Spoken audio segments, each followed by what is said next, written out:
¿Qué tal? ¿Cómo están? Muy buenas tardes, bienvenidos, un fuerte abrazo. Hola Marco, Sergio, Jason, gracias por los saludos. Un gran saludo para todos los que ya están en sala, bienvenidos. Confirmen por favor que me escucha.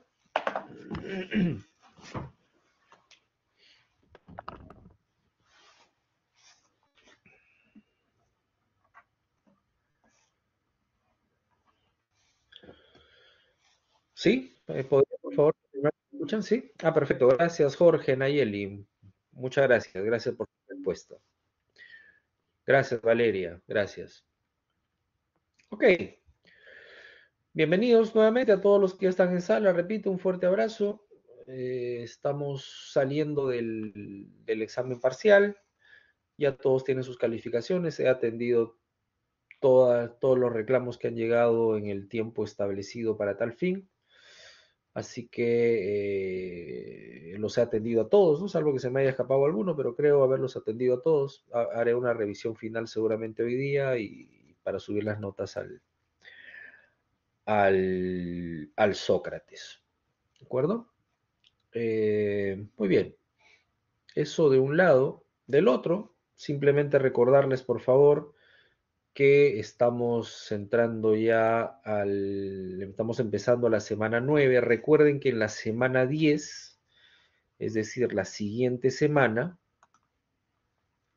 en la segunda sesión de la próxima semana, tendrán que subir ustedes el avance 2 del trabajo final.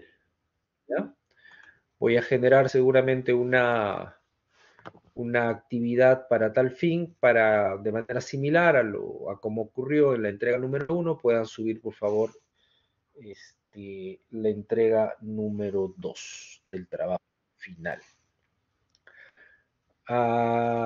Seguramente lo voy a poner hasta previo al inicio de la sesión del jueves de la próxima semana, es decir, el jueves de la próxima semana a la 1 de la tarde. ¿De acuerdo? Marco me dice, profesor, disculpe, ¿nos podría mandar la solución del examen, por favor? Es que yo tengo varias dudas de las respuestas y como tenía otros exámenes no me percaté de mandarle un correo. No puedo mandar yo respuestas del banco de preguntas. Lo que suelo hacer es que aquellos que tienen reclamos, y a todos los que han hecho reclamos, les he contestado, creo, absolviendo sus dudas, ¿no? No puedo yo mandar un solucionario al banco de preguntas, porque es un banco de preguntas que tienen, creo, en los bancos habrán 200, 300 preguntas, entenderá Marco, ¿no?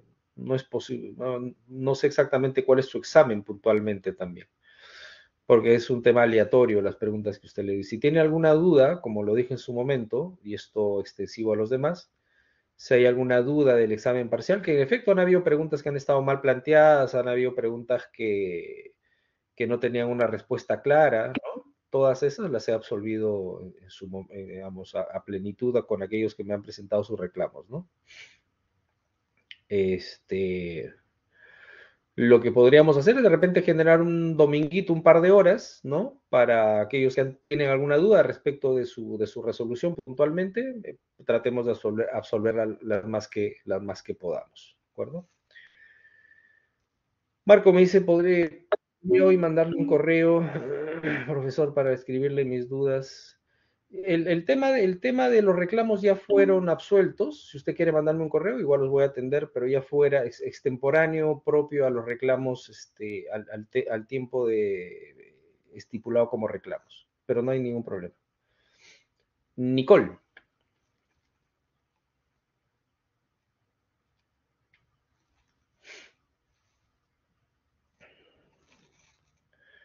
Nicole. Alex me dice, profesor, usted revisa las respuestas. Y si yo reviso las respuestas, ¿a qué se refiere? ¿A las respuestas de los exámenes?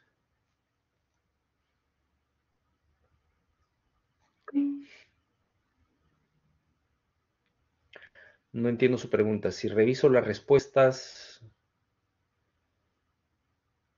no la entiendo, sinceramente.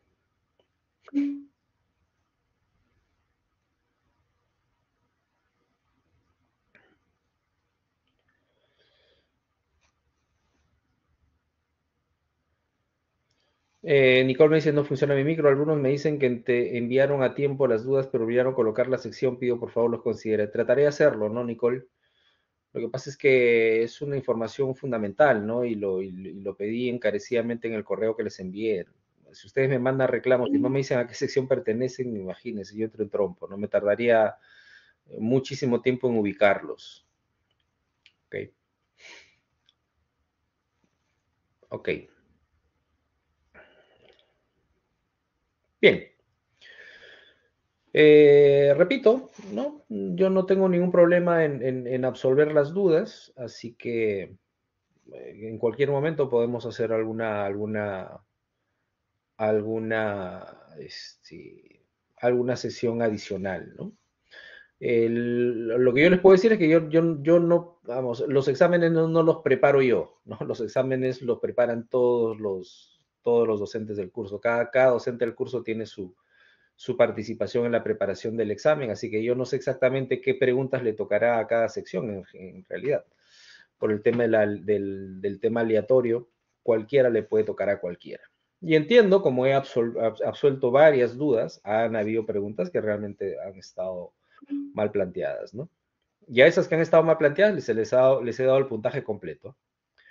Pasa que ha habido algunas preguntas que estaban correcto, que estando correcto, marco yo incorrecto.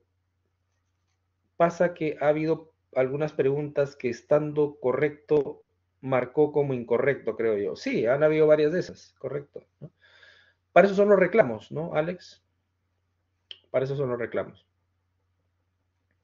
Ahora, yo no sé cuál, ¿no? Porque yo no sé qué preguntas exactamente le ha tocado a usted, ¿no? Hay muchos de ustedes que me han presentado reclamos extensos, ¿no? Incluso 4, 5, 6 preguntas. No todas obviamente proceden, pero sí algunas, ¿no?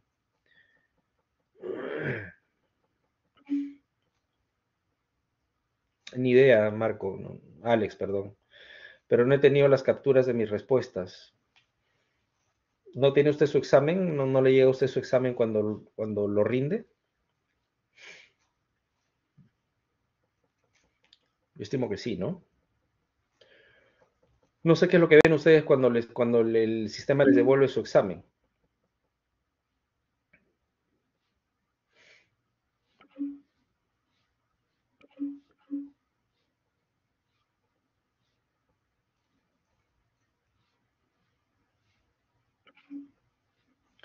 Como dicen, sale, no llega la alternativa que marcamos, solo la pregunta y el puntaje. Bueno, la verdad no sé. En todo caso, si quieren tener la alternativa que ustedes han marcado, es un poco complicado, ¿no? Tendría que pedirle a IT seguramente que les envíe sus examen con las respuestas de cada quien, ¿no?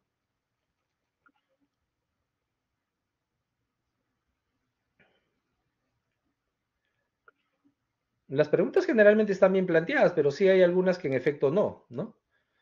Pero esas que en efecto no están bien planteadas, algunos de sus compañeros han hecho algún reclamo particular y en los que les ha sido pertinente adjudicarle los puntos, se les ha adjudicado, ¿no? Si usted cree que está en ese redil, vamos, creo que ya, lo que pasa es que yo tengo que subir notas hoy día seguramente, pero me parece que hay algún procedimiento incluso formal para pedir una corrección de nota finalmente, ¿no? Así que evalúenlo finalmente y pueden hacer su reclamo formal ya con la nota subida ¿cómo se llama? En el Sócrates, incluso pueden hacer un reclamo, me parece que tienen unos cuantos días, me parece unas cuantas semanas para hacerlo, ¿no? Correcto, podrían hacerlo, no hay ningún problema. Pero recuerden que los reclamos tienen que ser sustentados, ¿no? Los reclamos tienen que ser sustentados, ¿de acuerdo? De eso se trata. Ok, muy bien. No sé, ¿algo más sobre el examen? ¿Cerramos tema?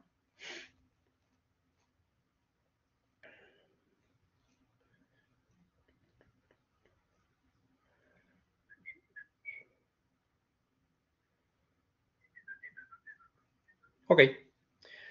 Muy bien, vamos a seguir con la encargatura de temas que tenemos en el curso. Corresponde hoy día empezar a hablar de sistemas de sostenimiento, ¿no? Obviamente hilado, relacionado con excavaciones semiprofundas o con excavaciones profundas, pues para proyectos edificatorios, ¿no? O para procesos edificatorios o para proyectos de edificación. Si bien es cierto, cada vez se va abriendo ya un abanico un poquito más amplio respecto de sistemas de sostenimiento, posibles sistemas de sostenimiento a usar en nuestros proyectos de edificación, todavía el abanico local sigue siendo reducido. Se ha ampliado un poco para el lado de muros pantalla, pero todavía incluso el uso de muros pantalla no está muy difundido porque todavía no ha entrado al mercado con la fuerza que esto requiere como si obviamente ya se está consiguiendo en otras realidades. ¿De acuerdo? Entonces, vamos a hablar, repito, en esta sesión y la siguiente seguramente de sistemas de sostenimiento, particularmente calzaduras, muros anclados y muros pantalla, ¿no?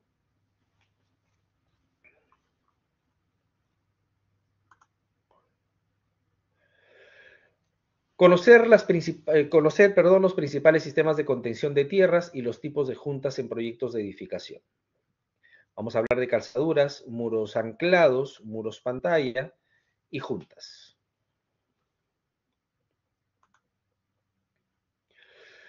Cuando hablamos de sostenimiento de tierras, por obvias razones, creo yo, un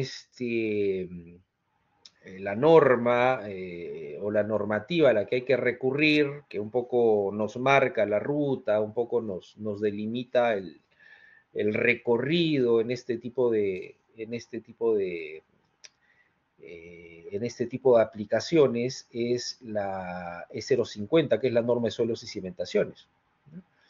Particularmente en tanto a sostenimiento de tierras, esta norma se refiere, nos dice en 39.1, refiriéndose, repito, a tipos de sostenimiento de excavaciones, existen diversos tipos de sostenimiento, provisional y definitivo.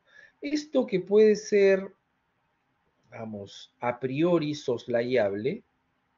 ¿A qué me refiero? A definir la provisionalidad o el grado de definitivo de un elemento de sostenimiento juega un papel muy importante en principio, en el diseño del elemento de sostenimiento, luego en su proyección constructiva y obviamente en su alcance económico. ¿Ya? Repito, esta suerte de definir, ya sea de motu propio o por exigencia normativa, la provisionalidad o el carácter definitivo de un elemento de sostenimiento se convierte en crucial e importante. ¿En qué sentido en particular dirán ustedes? ¿Por qué juega un papel muy importante esta definición indiciaria en considerar un elemento de sostenimiento entre provisional y definitivo? Más adelante vamos a creo leer, si no me equivoco, con algo de mayor amplitud, la calificación que la norma misma hace al tema provisional. Solamente para adelantarles un poquito, esto está relacionado con algo o con un concepto que en diseño estructural es muy importante, ¿no? Que seguramente ustedes me darán la razón, que es el famoso factor de seguridad, ¿ya? Vamos, cuando hablamos de temas o de sistemas provisionales, el factor de seguridad con el que podemos o se nos permite diseñar elementos estructurales como estos o sistemas estructurales como estos incluso puede ser de uno, ¿no? Obviamente, cuando hablamos de sistemas definitivos, sistemas de contención definitivos, los factores de seguridad por obvias razones tienen que ser mayores que uno. Ustedes se preguntan, ¿pero cuál es la diferencia finalmente entre un factor de seguridad de uno o muy cercano a uno y un factor de seguridad mayor que uno o ampliamente mayor que uno? Es muy sencillo en realidad, va estrictamente del lado de la economía, estrictamente del lado económico, ¿no? Y en el caso particular de algún tipo de sostenimiento, como el caso de las calzaduras, por ejemplo, va del lado procedimental, va del lado constructivo, del lado de la viabilidad constructiva. ¿De acuerdo? Entonces, esto se convierte en muy importante, aunque pareciera de repente para algunos en mayor o menor grado, pasar desapercibido en la concepción inicial de los sistemas de sostenimiento. Entonces, y a partir de esto, de la provisionalidad o lo definitivo de los sistemas, aparece, repito, un abanico de posibilidades. Nos dice, ¿no? Existen diversos tipos de sostenimiento provisional y definitivo para los taludes de corte, entre los cuales podemos mencionar entibaciones, muros anclados, tablestacas, pilotes secantes, pilotes anclados, muros diafragma, muros pantalla, calzaduras, pernos de anclaje, cortinas de micropilotes, el jet grouting, entre otros. Entonces, aparece un abanico importante. Todos afines para edificaciones, no, no todos son afines para edificaciones, no está relacionado con cortes de taludes en general. Cuando hablamos de sistemas de estos de contención afines a procesos edificatorios o afines a procesos de excavación propios de proyectos edificatorios, está básicamente relacionado con las calzaduras y está básicamente relacionado con los sistemas anclados. Cuando hablamos de sistemas anclados, los ampliamente conocidos por todos, creo, son los muros anclados y los muros pantalla. ¿De acuerdo? Vamos a empezar a hablar de las calzaduras. Vamos a empezar a hablar de las calzaduras. ¿Las calzaduras es un tipo de sostenimiento? Sí. ¿No? Muy usado en nuestro medio, sí.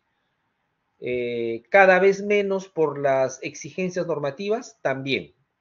Yo creo que un poco la idea o la esencia o la inquietud de la E050 es ir desapareciendo en el tiempo el uso de las calzaduras, más bien por otros sistemas más fiables desde lo seguro, desde la ejecución del trabajo seguro. Bueno, o en todo caso ir reduciendo, como lo ha venido haciendo en las últimas versiones de la E050, ha venido reduciendo su aplicabilidad en altura también. ¿Ya? Particularmente en el caso de las calzaduras, por los antecedentes que en la ejecución de este tipo de sistemas se han generado a lo largo del tiempo, la norma esta nueva, vigente, actual del 2018 de la E050, como vamos a revisar un extracto más adelante, se ha puesto mucho más exigente desde lo geométrico, se ha puesto mucho más exigente desde lo constructivo, con un fin ulterior, repito, por los antecedentes previos, de salvaguardar la ejecución a partir de un control más drástico de la geometría de estos elementos estructurales. Lo que busca la norma en su nueva versión del 2018 es que la ejecución de estos sistemas de contención, que son las calzaduras, sean mucho más seguros, como más adelante lo vamos a ir distinguiendo también. Entonces, el término calzadura se emplea en nuestro país para muros de contención de gravedad. Entonces van apareciendo conceptos, ¿no? Van apareciendo conceptos. Muros de contención de gravedad, ¿no? Pregunta, ¿qué cosa es un muro de contención de gravedad? ¿Qué implica un muro de contención de gravedad? ¿Cuál es la esencia de un muro de contención de gravedad? ¿De acuerdo? A ver si Alex, Joseph, Josué, eh, alguno en la sala, Nayeli, Nicole, quisiera comentarlo, ¿no? ¿Qué entienden de un muro de contención? ¿Qué entienden por un muro de contención de gravedad? ¿Qué es un muro de contención de gravedad?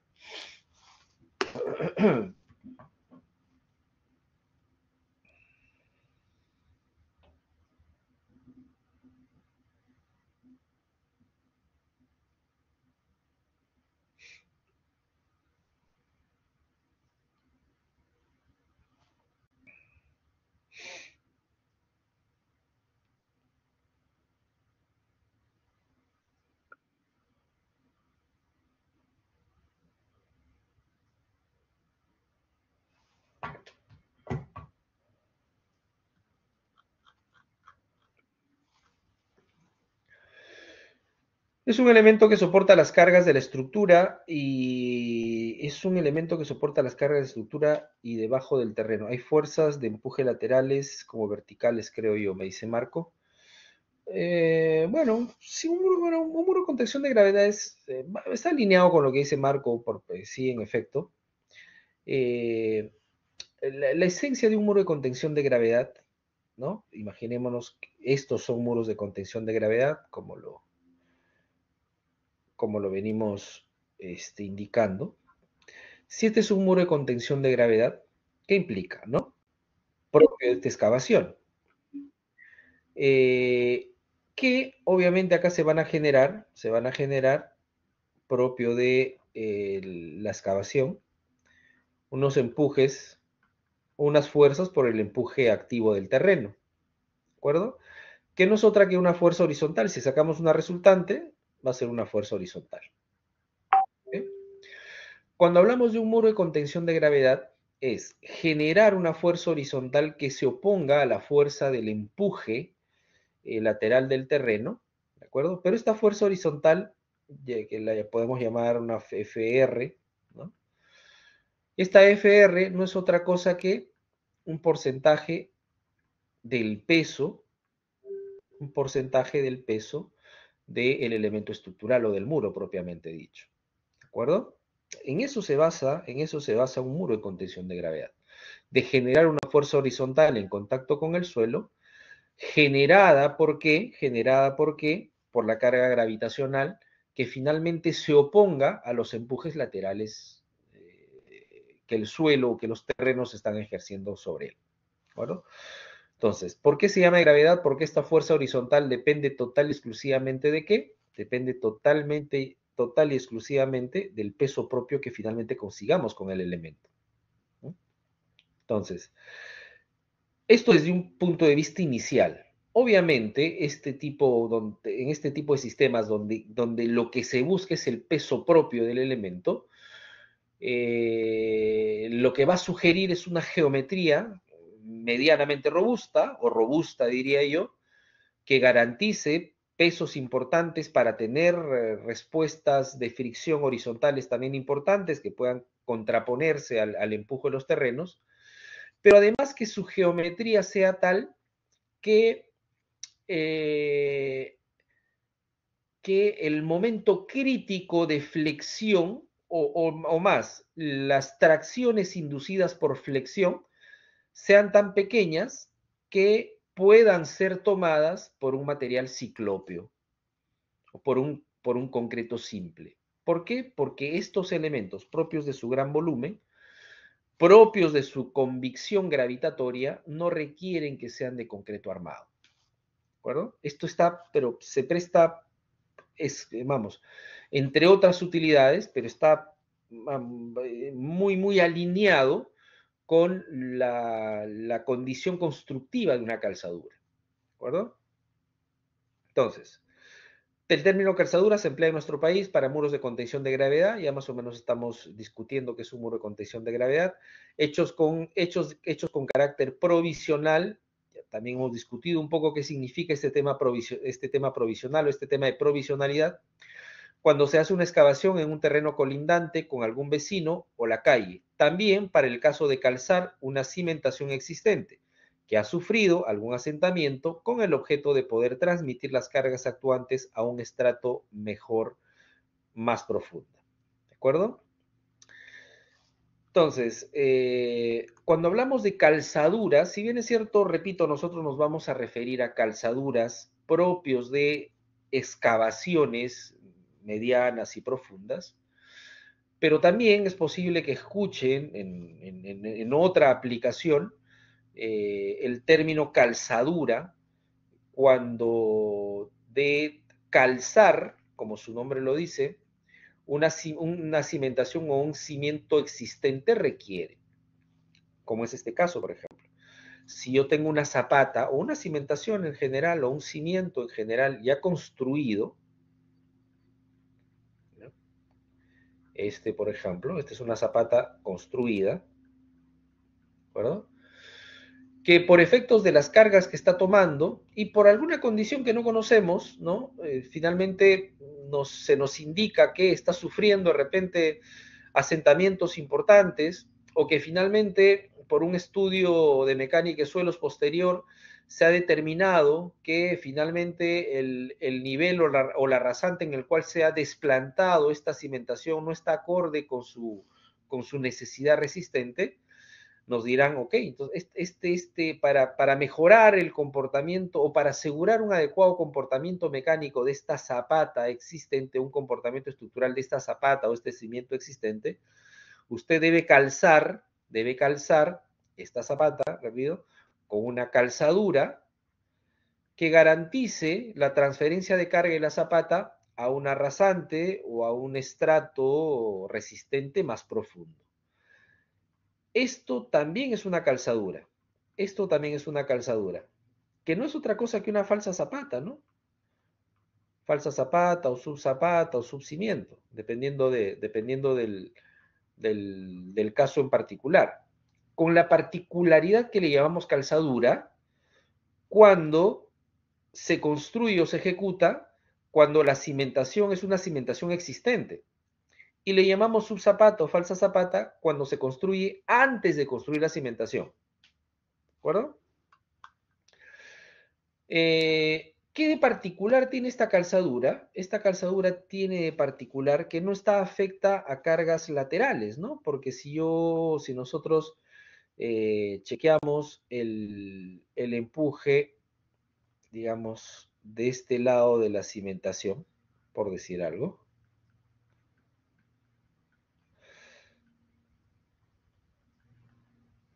va a ser exactamente igual, por efectos de relleno, a la del otro lado de la cimentación. Entonces, vamos a tener fuerzas horizontales que se contrarrestan, ¿no? Entonces, cuando tenemos una disposición de calzadura con rellenos de ambos lados o perimetralmente a la zona calzada o al cimiento calzado, estos no están afectos a, a fuerzas laterales importantes a controlar, ¿de acuerdo? Entonces, este tipo de calzaduras no es no es la esencia de lo que queremos conversar hoy día, ¿eh? Lo que queremos conversar con hoy día, perdón, está relacionada con sistemas de sostenimiento a partir de calzaduras para la ejecución de excavación semiprofunda, excavación profunda, dependiendo del caso en particular y dependiendo de la necesidad constructiva de un proyecto de edificación. Entonces, la otra esencia de las calzaduras, repito, que es lo que finalmente nos convoca la clase de hoy, es hablar de calzaduras imaginándonos que tenemos que hacer un sótano en un terreno para construir un nuevo inmueble y al costado se tiene un vecino sin sótanos. ¿Okay? O sea, yo tengo que construir sótanos, como por ejemplo, si yo voy a construir acá y tengo que hacer sótanos, tengo que excavar, y este vecino no tiene sótanos, porque si tuviese sótanos, ya nuestro tema estaría resuelto, ¿no? Alguien ha hecho el trabajo previamente para nosotros, simplemente. Pero como no tiene sótanos, digamos, el terreno aledaño al cual yo voy a excavar, tengo que hacer un sistema de protección, un sistema de contención de tierras. ¿Para qué? Para que, ustedes recordarán seguramente, las fallas o las famosas cuñas de falla de los suelos finalmente no se activen. Cuando se activan estas cuñas de falla, ¿por qué? Porque vamos, hemos entrado, cuando hacemos la excavación, lo que estamos haciendo es quitar el equilibrio, ¿no? Si nosotros quitamos el equilibrio, va a haber un momento en que se va a producir una falla. Se va a producir las famosas cuñas de falla de los terrenos, que van a depender del ángulo de fricción interna, que van a depender de la cohesión, que van a depender del nivel de sobrecarga que están tomando en la parte superior, ¿no? Entonces, como hemos quitado el equilibrio, tenemos que restituir ese equilibrio. ¿Cómo restituimos ese equilibrio, en este caso particular de las calzaduras? Con un elemento de concreto ciclópeo, al que llamamos calzaduras, que se comporta y se diseña como un muro de contención de gravedad y que tiene sus particularidades respecto a sus procesos constructivos, importantes a considerar. acuerdo? Entonces dice, en este caso tenemos que calzar el cimiento del vecino. Este es el cimiento del vecino, ¿no? Tenemos que calzar el cimiento del vecino e ir construyendo segmentos de concreto pobre o concreto ciclópeo más que concreto pobre, constituyendo un muro de contención que debe soportar los empujes laterales del terreno vecino y a la vez transmitir las cargas verticales del cimiento existente. ¿Qué cargas deben tomar? Debe tomar obviamente los empujes del terreno y además debe transmitir adecuadamente las cargas verticales de la edificación o las edificaciones existentes o las sobrecargas superficiales. ¿Hacia dónde? Adecuadamente hacia el terreno resistente. ¿De acuerdo? Ok.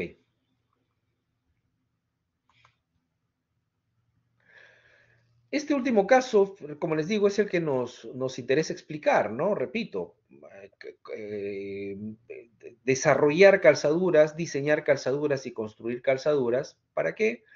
Para contener tierras propias de qué? Propias de excavaciones semiprofundas y profundas.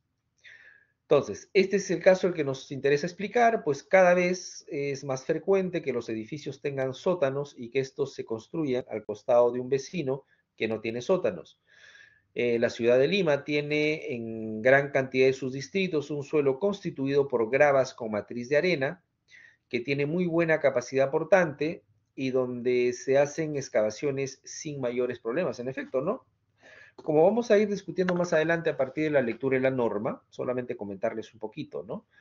De repente algún concepto que ustedes ya manejan, ¿no? El suelo de Lima, el suelo, digamos, de la Lima primigenia, el suelo de la Lima, vamos, histórica, digamos, el suelo de la Lima señorial, si viene el caso decirlo, que es la zona del cono de deyección del río Rima, que es decir, Miraflores, parte de Miraflores, Barranco, parte de Chorrillos, ¿no? El centro de Lima, el Rímac, parte del Rímac y zonas aledañas, es un suelo particularmente bondadoso, lo que nosotros llamamos la grava de Lima, ¿no? O el gran conglomerado de Lima. Es un suelo, repito, granular compacto, es un suelo granular compacto, gravoso, eh, con muy buena capacidad portante, que nos ha permitido en el tiempo muchas veces abusar de su nobleza y hacer excavaciones profundas, de 3, 4 sótanos de excavación utilizando calzaduras y en algunas ocasiones incluso excavaciones un poquito mayores, ¿no? Muy osado y como vamos a ver más adelante, completamente proscripto o restringido con la normativa actual, ¿no? ¿Por qué, no? Vamos, y seguramente, no, bueno, ya no he escuchado mucho últimamente, pero cuando empezó, por ejemplo, el boom inmobiliario, ustedes estaban muy chicos seguramente, es más, de repente ni siquiera alguno de ustedes ya había nacido en ese momento. Cuando empieza el boom inmobiliario, particularmente en Lima, eh, ¿qué implicaba el boom inmobiliario? ¿No? El boom inmobiliario implicaba muchas cosas. En principio, primero que no hay muchos niveles de control respecto de la construcción de unidades inmobiliarias. ¿En qué sentido? En que el boom inmobiliario empezó a tener una acogida comercial tan grande que realmente cualquiera que tuviese dinero y se le pasaba por la mente invertir en un proyecto inmobiliario, lo hacía, ¿no? ¿Qué implicaba esto, no? ¿Qué implicaba esto? Esto implicaba muchas veces, a partir del desconocimiento del inversor, de repente, pues, condiciones constructivas no tan favorables, por decirlo menos, ¿no? Y en esa época, repito, donde vamos, propio de la necesidad de generar réditos económicos, seguramente a un dinero estacionado, muchos generan una gran cantidad de promotores, repito, muy chiquitos, entre muy chiquitos y medianos incluso, que a partir de tener un predio o a partir de tener un terreno o a partir de tener algo de dinero, se metieron en el tema inmobiliario. Y esto en su momento por la falta de control, por la falta de supervisión y por la falta de conocimiento también, ¿no? Y por el afán desmesurado del rédito económico, eh, hizo que muchas de estas empresas, que obviamente por problemas posteriores tuvieron que desaparecer, empezaron a tener problemas serios en este punto inicial de la construcción, que es la excavación profunda, ¿no? Animados muchos de ellos por, vamos, algunos ingenieros con mayor o menor experiencia en esta gran grava de Lima que les cuento, muchas veces se animaron incluso a hacer excavaciones medianas y profundas sin sistemas de sostenimiento. Y seguramente unas veces les fue bien, y cuando te va yendo bien, muchas veces te confías y dejas de prestarle el análisis particular necesario, importante a cada proyecto en particular. Digo esto porque sin afán a abrirme mucho, por favor. Que empezaron a colapsar, incluso con accidentes fatales y muy fatales, una serie de proyectos de inversión inmobiliaria, obviamente concentrado a lo largo de varios años, en diversos sectores de Lima. Se empezaban a caer los muros de sostenimiento, ¿no? En pleno proceso constructivo, en pleno proceso de ejecución. Entonces la pregunta era, oye, ¿por qué si yo he construido exactamente lo mismo en un edificio a 2 cuadras de acá y la verdad no tuve ningún problema, ¿por qué en este que lo estoy haciendo, repito, a 2 cuadras de aquel que ya la gente está viviendo y todos son felices, acá cuando empecé a excavar y cuando empecé a hacer mis calzaduras finalmente, o cuando empecé a hacer los sistemas de sostenimiento, tuve un colapso del sistema de sostenimiento? ¿Mm? Eso está relacionado con algo muy concreto respecto de la grava de Lima, ¿no? La grava de Lima, el conglomerado de Lima, es un suelo que tiene una cohesión importante, pero esa cohesión importante que tiene es lo que nosotros llamamos y conocemos como cohesión aparente, ¿no? ¿Qué significa esa cohesión aparente? Que para efectos de ese tipo de suelo debería ser cero, pero tiene una gran cohesión, sinceramente. Podemos hacer cortes verticales de 90 grados casi sin ningún problema, ¿no? Con alturas 3, 4, 5 metros. El problema de esta cohesión aparente, jóvenes, es que se pierde inmediatamente en presencia de agua, ¿eh? Y eso, que en principio era una ventaja importantísima, fundamental, que hemos aprovechado mucho para hacer, repito, para usar calzaduras para excavación semiprofunda y profunda, se pierde inmediatamente en presencia de agua, en presencia hídrica, en presencia de escorrentías. Entonces, eso pasó mucho, ¿no? La gente se confiaba mucho, hacía los cortes verticales sin proyectarse a hacer a un sistema de sostenimiento, y por ahí se rompió una tubería, incluso una tubería menor, que generase, repito, perdón, una suerte de humectación en zonas particularmente localizadas, o más bien profusas, y esto finalmente inducía casi inmediatamente a la falla y la estabilidad del talud, ¿no? Entonces, repito, hemos sido muy osados en principio, un poco con este afán muchas veces irresponsable, diría yo, de hacer o de sostener lateralmente terrenos con calzaduras para profundidades de 3, 4 sótanos, ¿no? Eso ahora está pues proscripto, ¿no? Eso está, vamos, como vamos a ver, repito, más adelante respecto a lo que la norma nos exige para las alturas máximas, ya no es posible con nuestra normativa actual. En terrenos de baja capacidad portante, generalmente sueltos, no es fácil hacer excavación y construir calzaduras tradicionales, como las que sí hacemos en Grava de Lima. La razón fundamental es que la calzadura trabaja como un muro de contención, generalmente en voladizo, y los empujes laterales son mayores en terrenos sueltos. Ya van apareciendo algunos contenidos de criterio ingenieril que es importante ir comentándolos y discutiéndolos si viene al caso, ¿no? Cuando los suelos van perdiendo cohesión, ¿no? Cuando los suelos van perdiendo cohesión, se amplifican los empujes. Es lógico, ¿no? Si el terreno va perdiendo cohesión, los empujes laterales del suelo, los empujes laterales del terreno van aumentando. Entonces, nuestros sistemas de sostenimiento tienen que ser coherentes con esta demanda, con esta exigencia que cada suelo en particular, a partir de dos parámetros geotécnicos que son muy importantes, que seguramente ustedes recuerdan o pueden reconocer, que son el ángulo de fricción interna y la cohesión.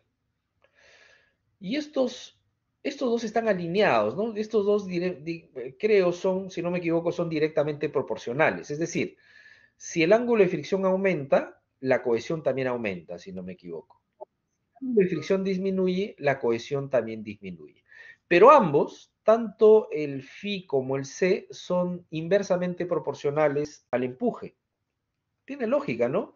Si la cohesión de un terreno disminuye, el terreno se va haciendo cada vez más suelto. Y los terrenos sueltos, por obvias razones, los empujes que generan son empujes mayores. O sea, los empujes que hay que contener son empujes mayores. Entonces, tenemos que ser muy coherentes con esto, ¿no? Calzaduras, por ejemplo, cuando los suelos van perdiendo cada vez más cohesión, ya diseñar y construir calzaduras se va haciendo cada vez más dificultoso. Diseñar, de repente las podemos diseñar, vamos, desde lo que el diseño implica, pues, en un gabinete, ¿no? Pero constructivamente hablando, por cómo se construyen las calzaduras, por cómo construimos las calzaduras, la cosa se nos va complicando un poco más de lo procedimental. ¿Por qué? Porque hacer excavaciones de esta naturaleza, repito, se va haciendo cada vez más complicado cuando los suelos se van haciendo cada vez más sueltos. ¿De acuerdo? Ok. Entonces, en terrenos de baja capacidad portante, generalmente sueltos, no es fácil hacer una excavación y construir calzaduras tradicionales como las que sí hacemos en la Gran Grava de Lima. La razón fundamental es que la calzadura trabaja como un muro de contención de gravedad de voladizo y los empujes laterales son mayores en terrenos sueltos. Entonces, bueno, preguntarse, cuando hacemos excavación profunda, hay fuerzas que van a tratar de desestabilizar el sistema y hay fuerzas que van a tratar de estabilizar el sistema. ¿De acuerdo? Finalmente, nuestra calzadura tiene que estar alineada con una suerte de tomar adecuadamente la resultante de las fuerzas desestabilizadoras respecto de las fuerzas estabilizadoras. ¿De acuerdo? Eso es importante. ¿En qué sentido? Primero preguntarse, ¿no? ¿Cuáles son las fuerzas que tratan de desestabilizar? ¿Cuáles son las fuerzas que tratan de hacer fallar el corte que nosotros estamos haciendo? ¿Propio de qué? De la pérdida de equilibrio, ¿no? Si yo quito un volumen importante de terreno a la zona colindante, le estamos metiendo una disociación de esfuerzos, ¿no? Hemos hecho perder el equilibrio, ¿no? Le hemos hecho perder el equilibrio, lo estamos sacando de su estado de reposo, de lo que se llama estado tensional, de su estado tensional, de equilibrio. Lo estamos sacando de ese estado. Entonces, ¿cuáles son las fuerzas que van a tratar de desestabilizar? Obviamente, las fuerzas relacionadas en principio con el empuje del terreno, ¿no? Cuando idealizamos fuerzas de empuje de suelos, como también lo hacemos muchas veces con el agua, asumimos una distribución triangular de este tipo, con un mínimo de cero en la parte superior y con un mínimo de cero en la parte superior y con un máximo, obviamente, en la parte inferior. Esta es una fuerza que, digamos, si dibujo su resultante, será algo como esto, ¿no? Que está empujando, tratando de desestabilizar el sistema. ¿Cuál es la otra fuerza desestabilizante que para efectos prácticos se le idealiza como una fuerza uniformemente distribuida? Esta de acá. Esta será su resultante. Este estado tensional también es una fuerza desestabilizante que depende de qué? Depende de la sobrecarga. ¿Qué es la sobrecarga? Todo lo que está encima, ¿no? Acá pues vamos a tener seguramente o una casa, o un edificio, ¿no? O una vía, no sabemos exactamente, ¿no? Pero algo de sobrecarga vamos a tener, ¿no? O vamos, un jardín o una vía peatonal, lo que fuere, pero tenemos un nivel de sobrecarga a considerar. Esa sobrecarga que aparece en la parte superior también obviamente es una fuerza desestabilizante, ¿no? Que va a tratar de empujar, que va a tratar de que el sistema falle, ¿no? Entonces ya tenemos en principio dos, dos estados de esfuerzos o de fuerzas que promueven la desestabilización del sistema. Pero aparece una que más bien tiene el efecto contrario. ¿Cuál es ese efecto contrario? Estabilizar, es decir, que la fuerza resultante de esa condición estabilizadora va a apuntar hacia el otro lado o va a apuntar en el sentido opuesto. ¿Cuál es esa fuerza o esos esfuerzos estabilizadores, o esa fuerza estabilizadora? ¿De qué depende esa fuerza estabilizadora en los terrenos? Va a depender de la cohesión. Va a depender de la cohesión. El famoso C que estamos conversando. ¿No? ¿Ok? Entonces, pasa simplemente por tratar de manejar una resultante, ¿no? Porque va a haber casos, dependiendo de cada aplicación en particular, donde el empuje, por ejemplo, es en suelos sueltos, por ejemplo, el empuje es bastante grande. De repente, en algunos casos, la sobrecarga va a ser muy grande. De repente, no es lo mismo tener una casa, pues, de un piso, acá encima de la zona donde vamos a intervenir, a tener un edificio de 40 pisos, ¿no? Entonces, dependiendo de una condición particular, estas fuerzas van a ser numéricamente distintas. Y lo mismo pasa con la cohesión. Lo mismo pasa con la cohesión. ¿De acuerdo? Entonces, acá aparece un criterio importante a partir de un esquema. Es un esquema resultante general. Este que estoy resaltando es un esquema resultante general. ¿De acuerdo? Entonces, aparece en la parte superior, ¿de acuerdo? Una zona donde marcadamente, ustedes analizamos toda esta zona superior, ¿no? Donde marcadamente la cohesión, que es una fuerza estabilizadora, le gana a la sobrecarga y le gana al empuje del terreno. Repito, hay una zona, que es la zona más superficial, donde la cohesión, dependiendo de la cohesión del terreno, esta fuerza estabilizadora le gana a las fuerzas desestabilizadoras, que son la sobrecarga y el empuje del terreno. ¿De acuerdo? ¿Qué implica esto? ¿No? ¿Qué implica esto? Aparece acá una famosa altura Z sub 0. A partir de esta altura Z sub 0, que es básicamente multiplicarla por 2, aparece el famoso HC. ¿Qué cosa es el HC? El HC es una zona que puede estar desprovista de sostenimiento lateral. Obviamente, para conocer esto hay que ser muy finos y tiene que estar hecho por un profesional responsable en sistemas de sostenimiento, creo que se llama PRS, que evalúe a partir del estudio de mecánica de suelos esta famosa profundidad H sub C. ¿De acuerdo? ¿De qué va a depender? Miren, va a depender mucho del nivel de cohesión del terreno, es decir, del tipo de suelo en particular. ¿De acuerdo? Y obviamente de la altura, ¿no?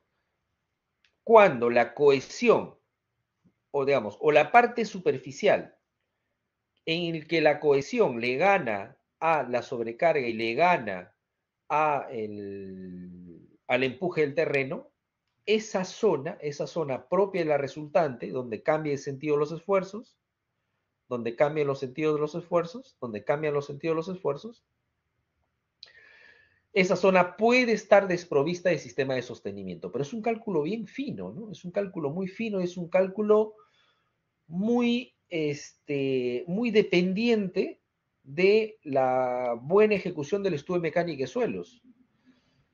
Y que muy pocos profesionales responsables de sistemas de sostenimiento se, se este, muy pocos profesionales, perdón, responsables del sistema de sostenimientos se permiten, se permiten, se permiten recomendar sin factores de seguridad apropiados, sin factores de seguridad apropiados, ¿no? Tampoco tiene mucho sentido jugarse con desprotección lateral de los suelos, desprotección lateral de los terrenos para efectos de excavación. Vamos, si sabemos nosotros que los suelos, pues repito, son particularmente heterogéneos y esto finalmente puede trasuntar en alguna falla en el cálculo de los parámetros geotécnicos, ¿no? Entonces es importante tener en cuenta eso, por favor. Entonces, expliquemos los empujes laterales que se presentan sobre el muro de contención. Se tiene un empuje lateral de forma triangular, cuya magnitud depende de, la forma triangular depende del peso unitario del terreno, el ángulo de fricción interna del terreno, la cohesión del terreno y las sobrecargas en el terreno vecino. Algo importante, lo que les comenté hace unos minutos, ¿no? Independientemente del tema numérico en particular, parámetros fundamentales evaluar el ángulo de fricción interna y la cohesión, ¿de acuerdo? ¿Por qué? Porque el ángulo de fricción interna y la cohesión, repito, van alineados, es decir, si el phi aumenta, el C también aumenta, si el phi disminuye, generalmente el phi disminuye también, pero ambos son inversamente proporcionales al empuje del terreno. Entonces, son, repito, parámetros geotécnicos muy importantes, fundamentales, diría yo, en general para el estudio de mecánica de suelos, y muy en particular y muy importantes si vamos a hacer o si se van a ejecutar sistemas de sostenimiento. El profesional responsable del diseño de los sistemas de sostenimiento seguramente se van a exigir niveles de fiabilidad o de finura en el cálculo de estos parámetros muy, muy elaborados y muy fuertes. ¿De acuerdo? Ok. No sé, ¿hasta ahí alguna consulta? ¿Se me está escuchando bien? ¿Sí?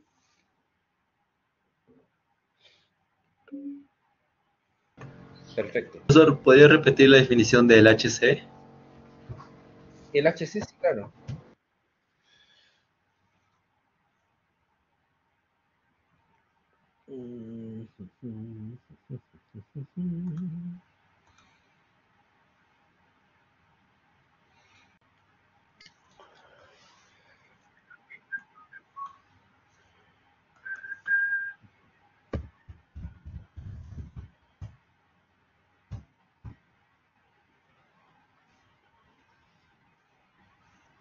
A ver. Primero voy a mostrar, creo que no se los había puesto, se me pasó, lo tenía previsto, pero se me pasó. La norma, la E050 habla del HC. ¿eh? La norma habla del HC. Dos cosas que quiero pedirles a ustedes respecto a esto que me olvidé de presentar. Quiero pedirles a ustedes respecto a esto que me olvidé de presentar. ¿De acuerdo? Acá mire, excavaciones sin estructuras de sostenimiento en 39.7 de la E050. No se permiten excavaciones sin soportes cualquiera fuera su profundidad si las mismas reducen la capacidad de carga o producen la inestabilidad de cimentaciones vecinas, en efecto. ¿Verdad? El profesional responsable determina si procede. ¿Qué cosa? La excavación sin sostenimiento. ¿Quién va a definir si procede o no la excavación sin sostenimiento? El profesional responsable, que obviamente es un ingeniero civil especialista pues en temas afines a la mecánica de suelos y al sistema de sostenimiento. Dice, ¿no? Entonces, el profesional responsable determina si procede la profundidad máxima o altura crítica HC a la cual puede llegar la excavación sin requerir soporte. Repito, esta altura HC es una altura que el profesional responsable determinará en una zona superficial de la excavación que no requiere soporte.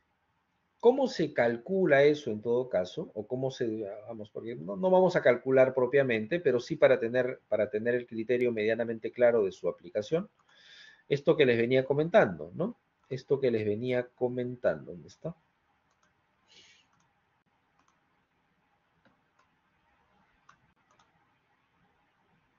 Acá.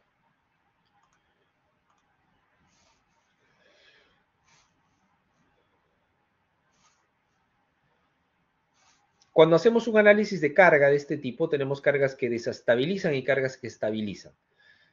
¿Qué carga desestabiliza acá? Repito, el empuje del suelo. ¿Qué carga desestabiliza? El empuje de la sobrecarga. ¿Qué carga estabiliza? Que va en el otro sentido, la cohesión. ¿De acuerdo? Si ustedes gráficamente hacen una superposición de esto y generan una resultante, esta sería el gráfico resultante de este esquema de fuerzas, van a notar que en la parte superior, más bien los esfuerzos van en el sentido contrario del talud, ¿no? Van en el sentido contrario del talud. ¿Por qué? Porque, repito, hasta acá, hasta este punto de cambio de sentido, esto de acá que es la cohesión, le está ganando a la sobrecarga y le está ganando al empuje del terreno. Entonces, en esta zona esta zona que se llama Z0, por obvias razones no se requiere pues ningún sistema de sostenimiento. La cohesión le está ganando a la sobrecarga, la cohesión le está ganando a la sumatoria de la sobrecarga y el empuje del terreno. No se requiere ningún sistema de sostenimiento. Pero también, para efectos prácticos, seguramente, obviamente merituados con la mecánica de suelos, aparece este famoso HC, que es la altura crítica. La altura crítica no es otra cosa que 2 veces este Z sub 0. ¿De acuerdo? No sé si esa era su pregunta, ¿no? Entonces, en teoría, habiendo conocido esa Z sub 0, toda esta altura de acá, que es HC, no requiere sostenimiento. ¿Ok? Pero repito, los especialistas en mecánica de suelos no se aventuran muy fácilmente a darnos esas alturas abiertamente, ¿no? O si nos las dan con muchos factores de seguridad. No sé si con eso le ayudé. Sí, sí, ahora sí se entiende. Perfecto, gracias.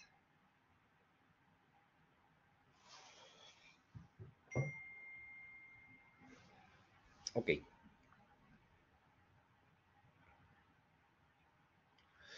Ok, son 18. Descansemos 3 minutitos y volvemos, por favor, para seguir conversando.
Albarrán,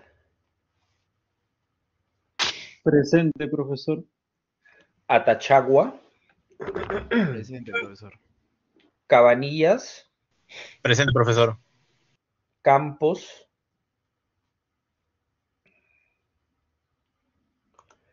Capira, Presente, profesor. Casanova,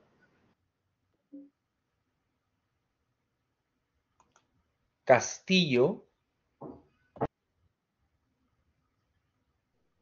Presente, presente. Cervera, Presente. Chacón, Dice presente. Cortés. Ok. ¿Quién dijo presente? Perdón, no se me fue. ¿Casanova? No, Castillo. Campos. Ok. Campos también te Cortés. dijo presente. ¿Campos está presente? Ok. Cortés. Cortés presente, profesor. Gracias.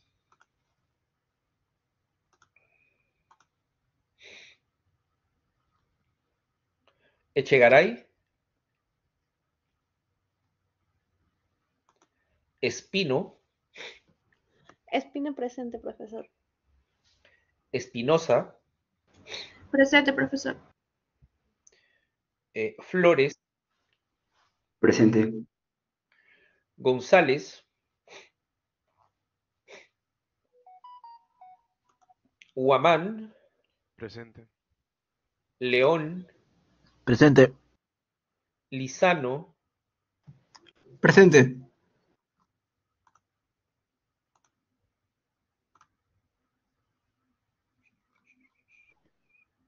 Marchán.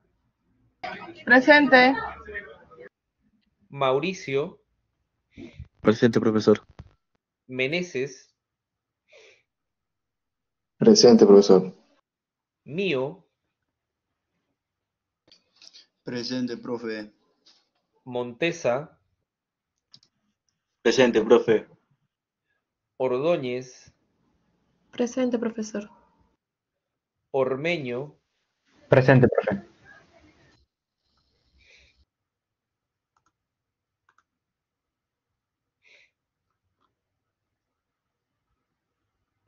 Ortega. Presente, profesor.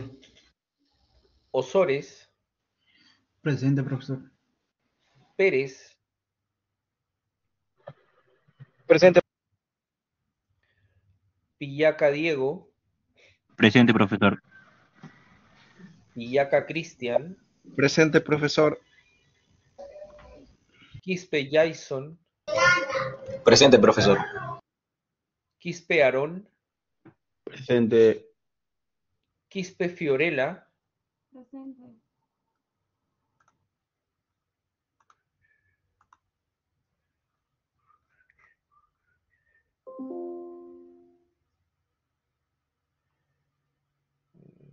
Ramírez. Presente, profesor. Rementería.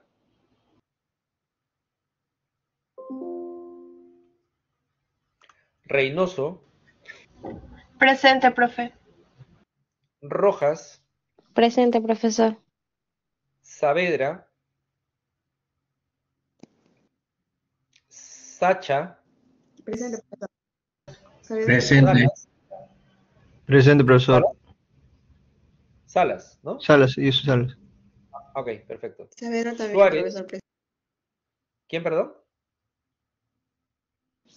Saavedra. Ok. Suárez.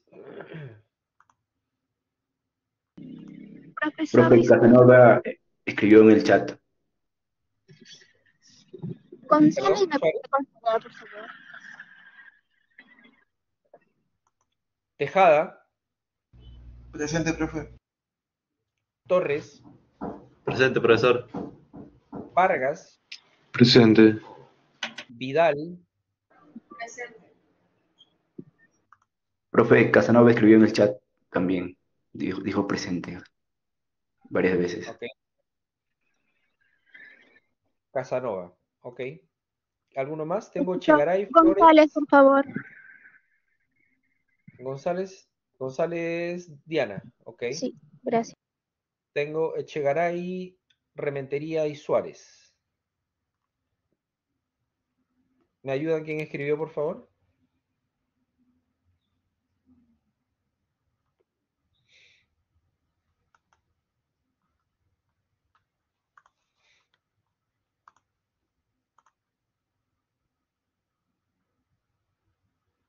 Ok. Bien.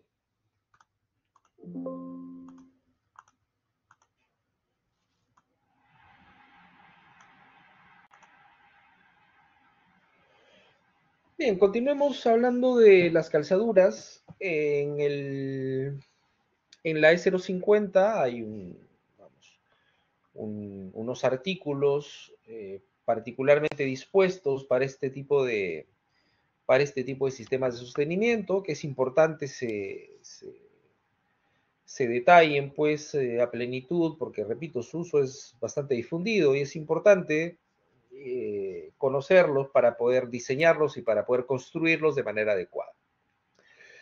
En 39.12 se habla de las calzaduras. Es una lectura muy rápida, luego lo haremos gráficamente. Nos dice, las calzaduras son estructuras provisionales, repito, las calzaduras son estructuras provisionales que se diseñan y construyen para sostener las cimentaciones vecinas y el suelo de la pared expuesta, producto de las excavaciones efectuadas. Vale la pena, creo, en atención a la misma norma, traer a colación lo que para la E050 es provisional. Este también es un extracto de la norma en 5.55, en tanto y cuanto a un elemento o un sistema provisional se refiere, dice lo siguiente. Se refiere, hablando de provisional o hablando de provisionalidad, se refiere a las obras de una duración no menor de 2 años, contados a partir del inicio de las obras de excavación. En el eventual caso que la obra se extienda por un plazo mayor, el contratista debe tomar las medidas del caso para que el sistema de sostenimiento pase a ser definitivo y se rediseñe y construya con un factor de seguridad mínimo de 1.50 en condición estática y 1.25 en condición dinámica. ¿Ok? ¿Por qué es importante esto? ¿Por qué es importante esto? Repito, porque el tema de provisionalidad y el tema de permanencia obviamente está relacionado con el tiempo de exposición previo a las obras o a las construcciones definitivas. La norma le da este carácter temporal, ¿no? 2 años. Si te vas a salir de ese esquema, todo lo que tú proyectes debe estar relacionado con temas de carácter de definitivo. Como ya lo habíamos comentado antes, ¿dónde radica o finalmente cuál es la consecuencia directa, inmediata, respecto a esta consideración de entre provisional o definitivo? Los factores de seguridad, ¿no? Repito, cuando hablamos de elementos provisionales, nos generamos o se nos dan licencias respecto a los factores de seguridad. Muchas veces trabajamos incluso con factores de seguridad de 1, ¿no? Para elementos provisionales. Justamente por eso, ¿no? Por el tema estrictamente provisional, porque se entiende que adicionalmente a este elemento provisional, que en algún momento se va a desactivar, va a entrar a tallar el elemento de sostenimiento definitivo, que en este caso, hablando de las calzaduras propiamente, son los muros perimetrales definitivos, ¿no? Nosotros hacemos calzadura, la calzadura no va a formar parte del elemento estructural o del edificio de la vivienda nueva que estamos construyendo, no, es un elemento auxiliar de sostenimiento de tierras. A partir del control del sostenimiento de tierras, nosotros construimos los elementos definitivos, que para el caso de los sótanos son pues muros de concreto armado, que finalmente son los que cuando ya se ponen operativos y se termina la construcción, van a ser los que realmente van a estar tomando los empujes laterales del suelo de manera permanente. ¿De acuerdo? Ok. Tiene como funciones prevenir las fallas por inestabilidad o asentamiento excesivo y mantener la integridad del terreno colindante y de las obras existentes en él. hasta que entren en funcionamiento las obras de sostenimiento definitivas, en efecto. Las calzaduras están constituidas por paños de concreto que se construyen horizontalmente en forma alternada y progresiva, cuidando de no hacer coincidir los paños entre dos filas horizontales consecutivas. El espesor del primer paño es inicialmente al ancho, lado del cimiento perpendicular a la excavación. Ojo, esto está pensado, como vamos a, creo, discutir también un poquito más adelante, este artículo en particular,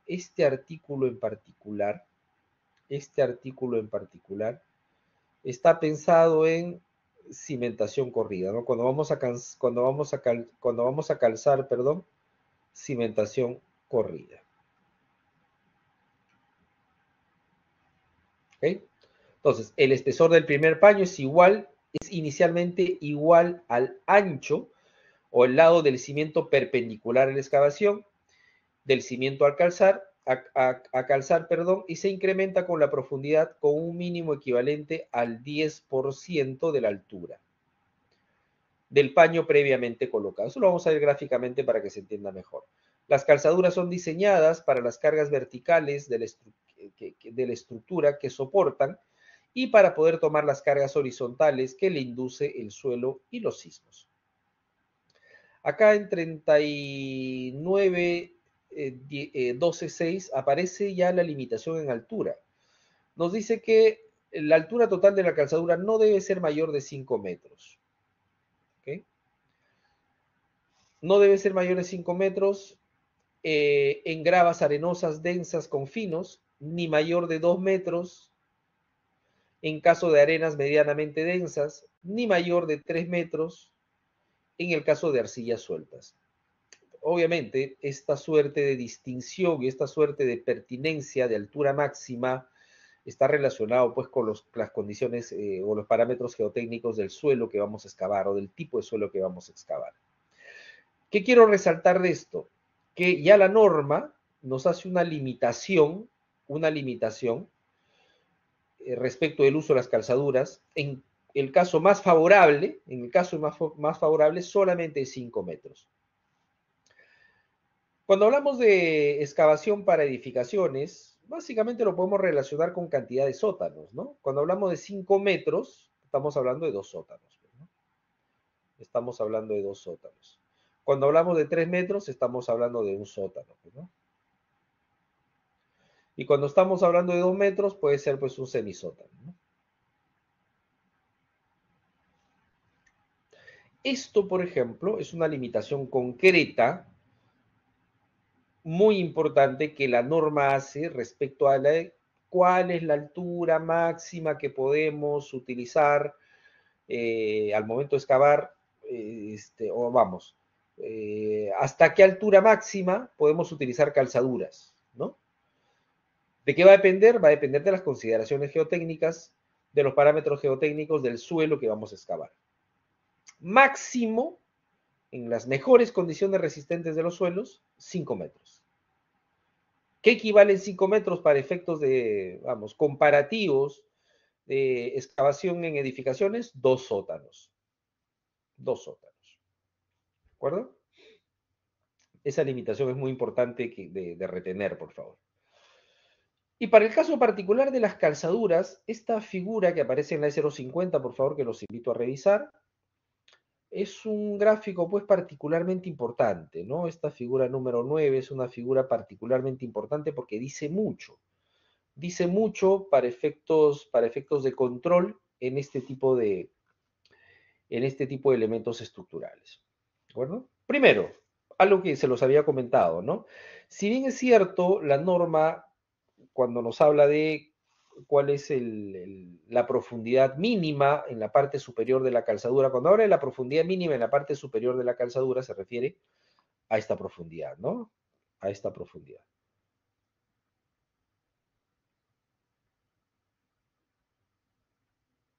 ¿Ok? A esa profundidad. ¿Qué nos dice la norma? Que esta profundidad debe ser por lo menos la del ancho del cimiento. Gráficamente acá se nota pues con claridad que la norma hace referencia a un cimiento corrido, ¿no? Cuando hablamos de cimientos corridos, pues, como ya lo hemos conversado en alguna clase previa también, hablamos de anchos, pues, entre 40, 50, 60, 70, 80, 1 metro, como máximo, pues, de ancho de un cimiento corrido, ¿no? Que puede ser ciclópeo o puede ser incluso armado también, pero estamos hablando de esos órdenes de magnitud. Entonces, yo creo que ese artículo en particular, o ese ítem de la norma está pensado, repito, en sostener o en calzar cimientos corridos en particular. Hago esta precisión porque puede ser, como vamos a discutir un poquito más adelante también, que nos toque calzar una zapata de 250 por 250 o de 3 metros por 3 metros, perfectamente posible, ¿no? O que nos toque calzar una losa de cimentación que tiene 15 centímetros de ancho por 50 centímetros de longitud, ¿no? En esa casuística o en esas circunstancias, yo estoy obligado a calzar o que a la profundidad del primer anillo de la calzadura deba tener todo el ancho de la cimentación, pues es inviable, ¿no? Es inviable. Yo creo que ahí a esta norma, en este aspecto en particular, le falta un poquito de precisión. Le falta un poquito de precisión. Es por eso que cuando nos salimos de los cimientos corridos, muchas veces nosotros relacionamos esa primera dimensión superior en 1 metro, por ejemplo, ¿no? En 1 metro. Perfectamente razonable. Si tengo que calzar una zapata de 3 metros por 3 metros, por ejemplo, esa primera dimensión de calce, 1 metro, es perfectamente razonable. ¿De acuerdo? Punto número 1. Luego, algunas cosas importantes a resaltar. Primero, el tema dimensional, ¿no? El tema dimensional o el tema de los paños, ¿no? A ver, primero esto se construye por anillos. ¿A qué se refiere cuando se construye por anillos? Este, por ejemplo, es el anillo número 1, ¿no? Este es el anillo número 1. Luego he terminado todo el anillo número 1, ya sea completamente perimetral o parcialmente, dependiendo de las condiciones del terreno y la arquitectura en particular. Luego he terminado el primer anillo, recién pasamos al segundo anillo. Luego he terminado el segundo anillo, recién pasamos al tercer anillo y así sucesivamente. ¿De acuerdo? Punto número 1. Luego, dimensiones. ¿Cuáles son las dimensiones máximas de cada uno de estos paños? ¿A qué me refiero?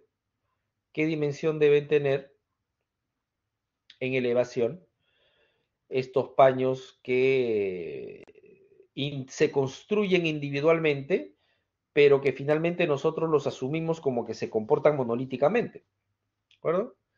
¿Cuál es esa dimensión máxima? Acá está, 1,20 m. Máximo, dice 1,20 m. No dice que tiene que ser 1,20 m. Dice máximo 1,20 m de longitud, digamos, y máximo 1 metro de altura.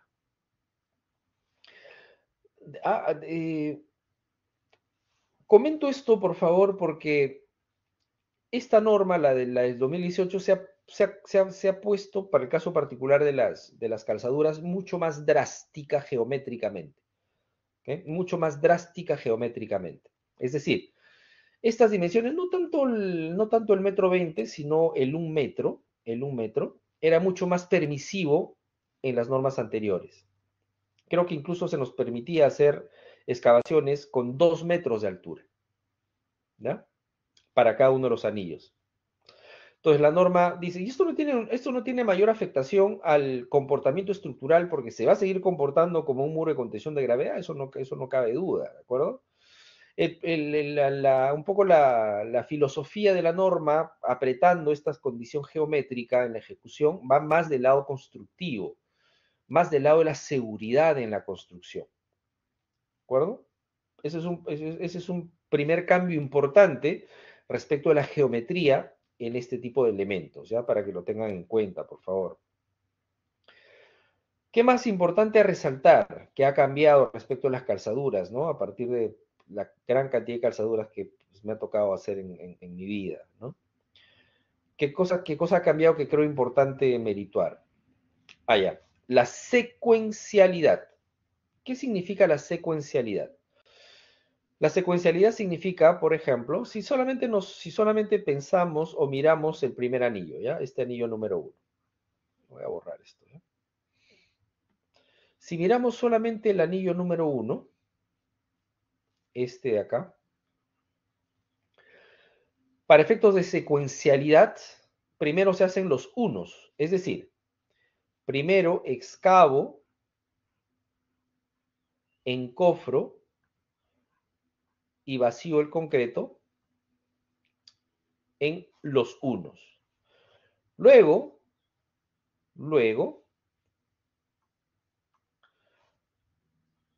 excavo, encofro y vacío los dos. ¿Sí? Cuando hemos terminado el 1 y hemos terminado el 2, excavo, encofro y vacío el 3. ¿No?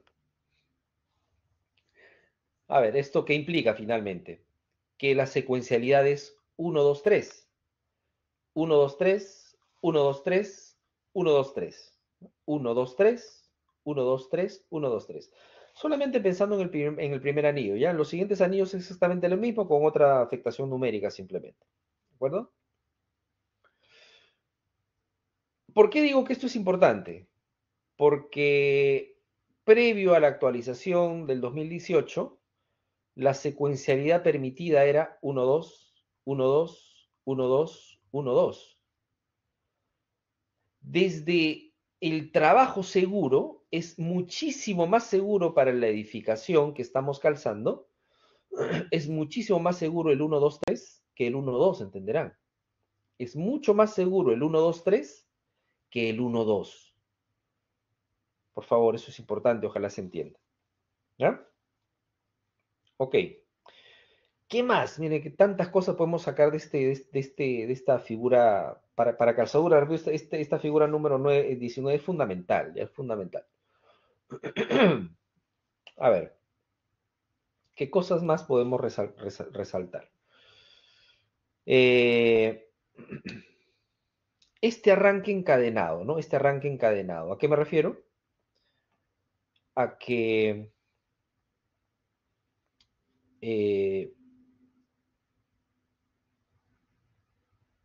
generar lo que nosotros conocemos, más que generar, evitar, diría yo. Evitar a partir de arrancar el segundo anillo con una desviación de la mitad del lado del anillo superior. ¿Qué es lo que estamos evitando con esa condición geométrica? Estamos evitando lo que pudiésemos llamar planos de falla verticales. Este sería un plano de falla vertical. Si yo no respetase esta suerte de desviación del anillo inferior, la mitad del lado respecto al anillo superior, estaría generando un potencial plano de falla vertical, completito como este. Y eso no es recomendable para este tipo de casos, ¿no? Estamos generando, repito, con esta suerte de mover el anillo inferior, repito, desviarlo medio lado. Lo que estamos haciendo es generar un plano de falla,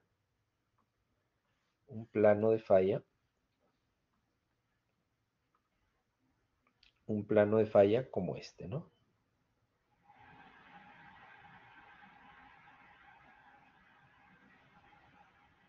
Cuando tenemos un plano de falla como este, estamos generando, de repente ustedes recuerdan un concepto o el concepto de llave de corte, ¿no?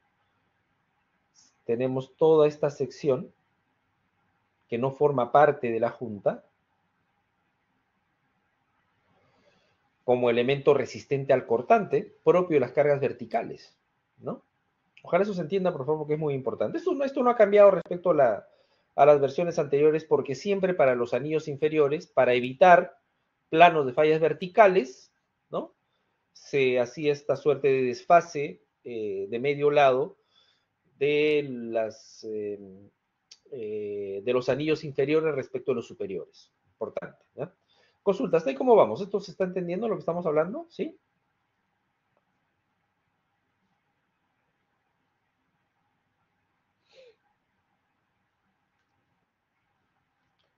Gracias, Sergio.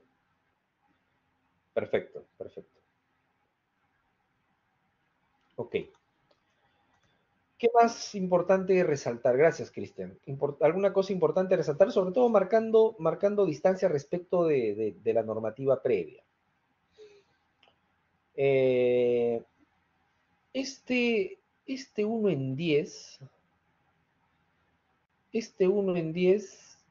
me parece que ya estaba, ¿no? Me parece que ya estaba.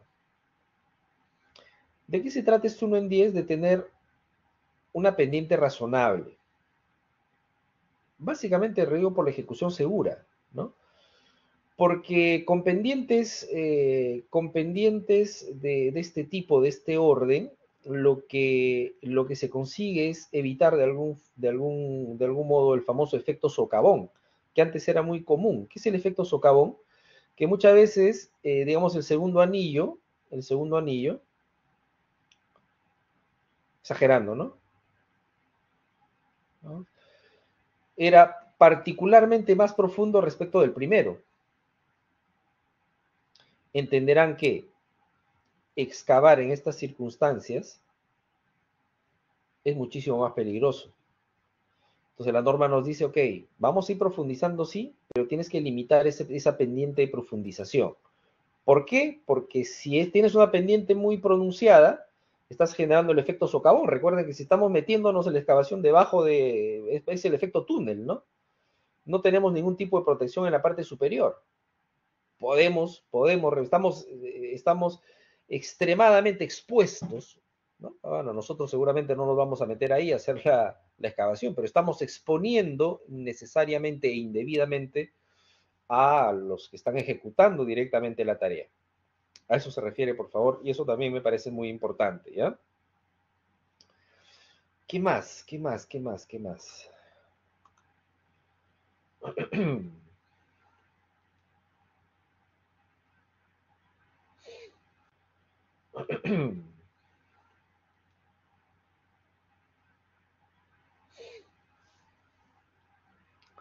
Ok. Esto también es muy importante. A ver. Estos 10 graditos, ¿no? Estos 10 graditos. Miren que aparece que los fondos de los diferentes anillos no son fondos horizontales. Son paralelos, pero no son horizontales. Pregunta, esto por ejemplo también es una exigencia 9 en la norma. ¿Por qué creen que la norma nos dice o nos exige que los fondos de los diferentes anillos no tengan que ser horizontales? ¿Por qué? A ver, cuéntenme, a ver si algo se les ocurre al respecto. Puede ser intuitivo, ¿eh? Puede ser intuitivo.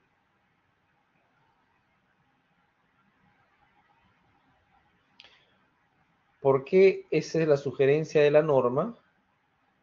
¿Y por qué no, como los construíamos antes, fondos horizontales? Así. ¿Qué opinan?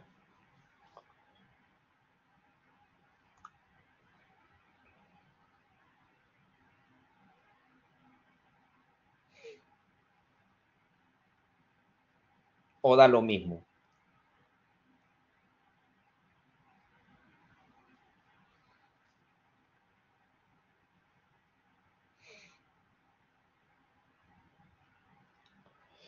Esto está relacionado, ¿saben con qué? Con el monolitismo del sistema, porque nosotros, bueno, obviamente diseñamos el sistema pensando en un muro de gravedad que se va a comportar monolíticamente, es decir, a partir de la ejecución de las partes, intuimos que se va a comportar como un solo elemento estructural monolítico, pero eso no es del todo cierto, pues, ¿no? Porque como hacemos construcciones parciales, recuerden que el concreto está afecto a la contracción por secado o a la retracción por secado, es decir, que entre concreto endurecido y entre concreto, digamos, entre concreto antiguo y concreto nuevo, se va a generar una junta fría, ¿ya? Entonces, si tenemos juntas frías horizontales, es mucho más susceptible de deslizamiento. Pues no, recuerden que la idea de este sistema de contención es que va a tomar una fuerza lateral que está empujando el sistema horizontalmente, ya sea por las cargas de sobrecarga o por el empuje propio del terreno. Entonces, cuando tenemos esta suerte de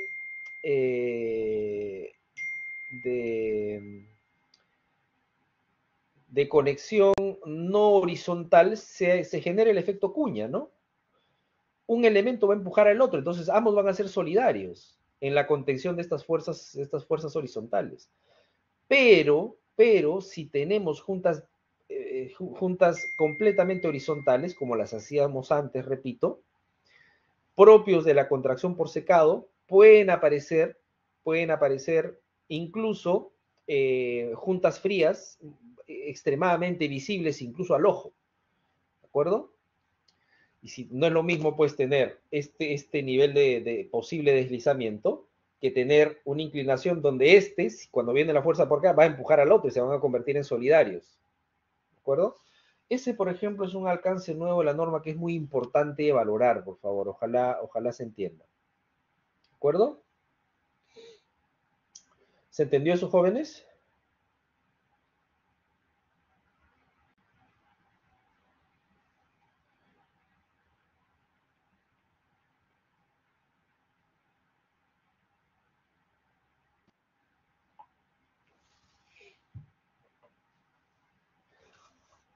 Sí, claro. Decía que antes nosotros, obviamente por incluso exigencias normativas, nosotros las juntas las hacíamos así, horizontales, ¿no? El elemento de arriba con el elemento inferior se juntaban en una junta horizontal, pero como el concreto tiene contracción por secado, se va a generar una junta fría entre el concreto antiguo y el concreto nuevo, ¿no? Para esos efectos, y sabiendo nosotros que estos elementos están particularmente dispuestos a tomar cargas horizontales, en estas zonas de acá era pasible generar deslizamientos. ¿Por qué? Porque la junta fría lo que hace es te genera, pues, vamos, un vacío importante. Entonces, la capacidad para tomar cortantes en esa interfaz se ve drásticamente reducida. Es por eso que, como nosotros manejábamos esta situación, cuando hacíamos juntas horizontales, le colocábamos acero de refuerzo, ¿sí? Como una suerte de dowels, le colocábamos unos aceros de refuerzo, unas varillas de 50 centímetros, 60 centímetros, de media pulgada, 5 octavos de pulgada, una cuantía menor, ¿no? Una cuantía menor, para conectar esos dos bloques. ¿Ya? Pero si ya nosotros tenemos por exigencia normativa uniones no horizontales, cuando la fuerza esta empuje hacia el muro, ¿de acuerdo? ¿Qué estamos haciendo? Estamos promoviendo el efecto cuña, pues, ¿no? El efecto cuña. Este elemento de acá, a partir de este ángulo de contacto, está finalmente siendo solidario y transmitiendo de cargas por este efecto cuña entre todos los elementos del sistema. ¿Ya? Bueno, he tratado de ser lo más gráfico posible, ojalá se haya entendido. Yo creo que sí, ¿no? Y finalmente, perfecto, Nayeli, gracias. Y algo importante también a considerar es, miren que todo lo que sacamos de este gráfico, el que maneje este gráfico a plenitud, yo creo que se podría decir que entiende lo que son las calzaduras, acuerdo? Acá, mínimo 20 centímetros. ¿Esto está relacionado con qué? Con el empuje pasivo, ¿no? Esto está relacionado, perdón, con el empuje pasivo.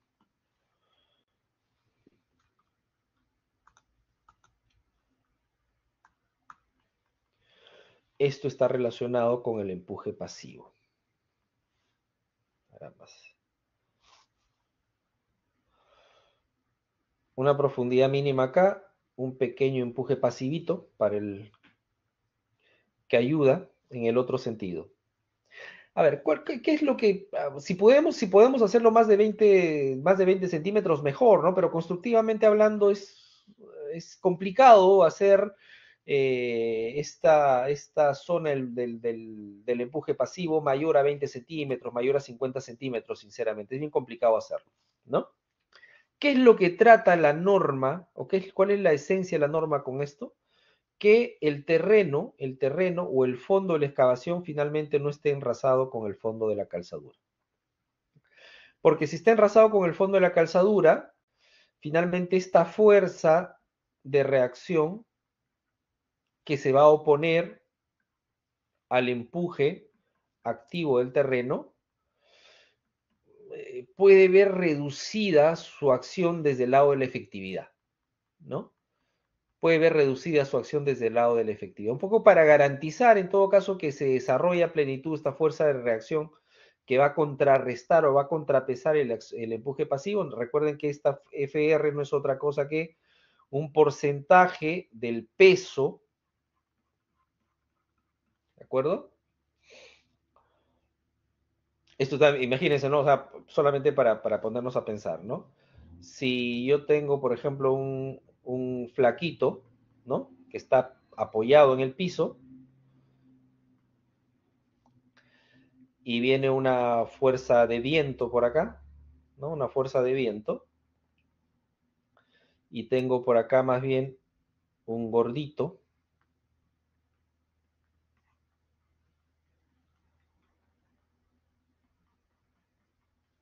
Expuesto a la misma fuerza de viento, ¿no? O en tanto y cuanto vamos incrementando la fuerza de viento, que es una fuerza lateral, ¿de acuerdo? Se entiende, pues, que por efecto propio del peso corporal, va a ser mucho más difícil, a partir de la concepción gravitatoria que ejerce el peso propio de un elemento, en este caso una persona, va a ser mucho más fácil de mover seguramente a este señor que a este otro. ¿De acuerdo? No sé si viene al caso el paralelo. Eso se trata, es exactamente lo mismo. Exactamente lo mismo. Bueno, no exactamente lo mismo, ¿no? Pero vamos, en una concepción similar. ¿De acuerdo? Ok.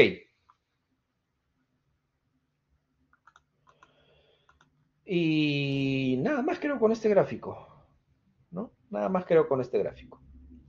Ok. ¿Alguna consulta, jóvenes, señoritas? Terminaremos este tema en la clase próxima. ¿Alguna consulta?